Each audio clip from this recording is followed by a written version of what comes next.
So the first classic Doctor Who story of 2023 that I'm going to review is Horror of Fang Rock, the first serial of Doctor Who's 15th season, first broadcast in 4 parts from the 3rd to the 24th of September 1977. The Fourth Doctor, played by Tom Baker, tries to take his companion Leela, played by Louise Jameson, to Brighton, to the seaside, just to have a good day out. However, they end up getting lost along the way and eventually end up materialising on Fang Rock. So, looking to try and get some directions, they head to the lighthouse, where they've landed. And while there, they encounter 3 lighthouse keepers: Vince Hawkins, played by John Abbott, Reuben Warmby, played by Colin Douglas, and Ben Travers, played by Ralph Watson.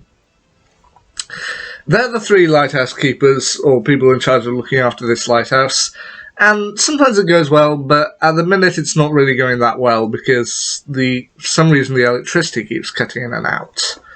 I mean, Reuben very much kind of complains about how this never would have happened with oil, and that ever since lighthouses switched over to electricity, they're becoming more and more unreliable. Which just proves itself some more when the electricity in the lighthouse seemingly gets cut off and causes a ship to crash onto the rocks. The ship also contains four more characters introduced in the episode: Lord Henry Palmerdale, a millionaire played by Sean Caffrey; his friend, Colonel James Skinsale, played by Alan Rowe; Palmerdale's, I want to say, either assistant or secretary, Adelaide Lesage, played by Anna Willett; and the boatswain, or captain of the boat, Harker, played by Rio Fanning. But it soon transpires that it's not necessarily dodgy electrics that are plaguing this lighthouse, as just before all of this went down, Vince had seen something streak across the sky and crash into the sea. And there was a creature that they can see at various points making its way into the lighthouse. And as the Doctor soon realises, they haven't locked the creature out in all their thing, but they've locked the creature in with them. And slight spoiler alert for the rest of the video. I mean, I'm going to say that just for now. It turns out the creature is a shapeshifter, and it ends up taking the form of Reuben, killing the real Reuben and leaving him outside, to which the Doctor doesn't realise that the creature is a shapeshifter until they find the body of Reuben outside with rigor mortis, meaning he's been dead for some time. Now, whenever I kind of asked on social media which classic Doctor Who story would be good for me to kind of look at next, which did people consider really good, this was always in the running. People always said Horror of Fang Rock is a really good one, you need to check it out. And they're right, it is a really good one. But also, this is kind of definitely one of the darker Doctor Who stories. I mean, apparently this was the story came up, I think I mentioned in my review of the Fourth Doctor story, State of Decay, that State of Decay was pushed back quite a long way because it didn't want it to interfere with the BBC's new version of Dracula at the time in the 1970s.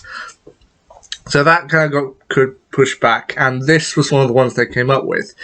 And it's still pretty damn chilling. I mean, I know that the lighthouses are supposed to be kind of beacons of hope, or like to shine to ships in the night to show them where to go, but people underestimate just how scary lighthouses can actually be if done properly. I mean, a lot of ghost stories turn out to involve lighthouses, and it's a good setting because this closed and trapped space, and if you don't know what's coming, yeah. Now, ultimately, it's revealed that the shapeshifter is a Rutan. Now, like with the Zygons in Classic Who, they only actually got one appearance in Doctor Who, and this is it. Like, in the classic series, the Zygons only actually got one serial, that being Terror of the Zygons. Yes, they were mentioned later on, but they wouldn't actually return to Doctor Who for a very long time, until the Day of the Doctor in 2013. They were mentioned here or there, but they never actually made an appearance again. And so far, the Rutans are the same. Like, The Rutans, they're a big deal, and the main reason they're a big deal is because of their main enemies, the Sontarans. Like, the Sontarans, it's been said throughout Doctor Who, the Sontarans are in a brutal war against the Rutan host. That's the big war that they've been fighting their entire lives, that all the clones are bred to fight.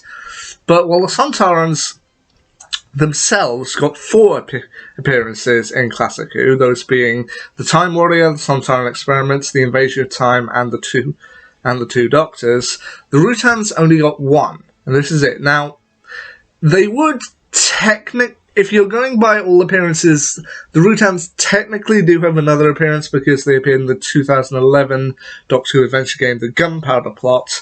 But as I said, the Rutans only appeared once, and this is it. And to be honest, I feel like the Rutans are due for a return. Like, Russell T Davies, I mean, he's probably not watching this.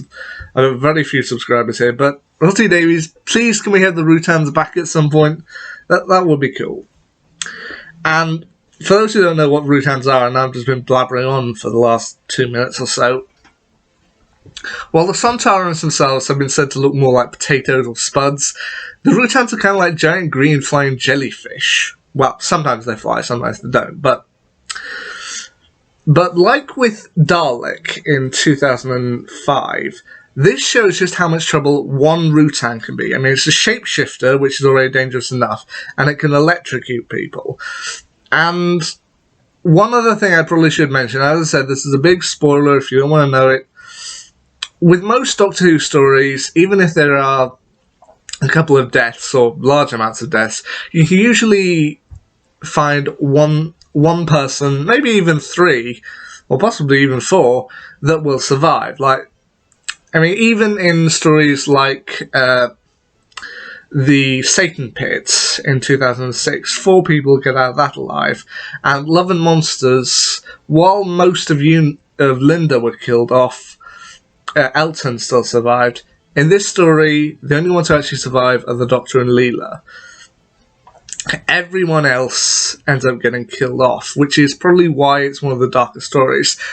And I did briefly wonder at one point if they're going to spin it like, well, spin it like the 12th Doctor said it in The Husbands of River Song, when everyone ends up dead and he tried to comfort people going, well, if it's any consolation to you, they weren't exactly nice people. I mean, you can certainly make that case with Lord Henry Palmerdale, who throughout the serial is shown desperately trying to contact the mainland and contact London because he's seemingly got something that will make him even richer, and you just think, this isn't a very nice man, is he? But even at the end, when Colonel James Skinsale,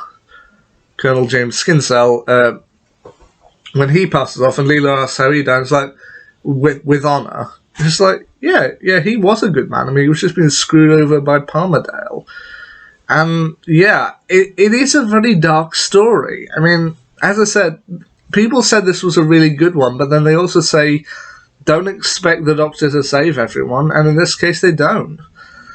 And at the end of all of it, one other thing actually I do want to say before I begin signing off is, it's a minor detail, is that when the Doctor and Leela first arrive, Leela is wearing this kind of outfit of, I don't know, I guess it's supposed to be the posh female seaside goer, the kind of posh lady at the seaside, but very early on she decides to change outfits and asks Vince for some clothing, and I do actually think that was a good choice, because if Leela had been in that kind of seaside outfit for the entire story, I think it might have been a bit silly, but I am glad that she chose to change to something a bit more muted. That's only one small criticism I have. And at the end of all of it, as the Doctor and Leela are leaving, I will admit the effects aren't great. I mean, it's clearly a tiny model TARDIS up against a big rock, but anyway. As the Doctor leaves, he begins quoting a poem, and that poem is Flannan Isle by Wilfred Gibson. And at the end of it all, if Doctor Who can incorporate some poetry, it's usually quite beautiful. Aye, though we hunted high and low, and hunted everywhere, of the 3 men's fate we found no trace, of any kind, in any place, but a door ajar, and an untouched meal, and an over-toppled chair.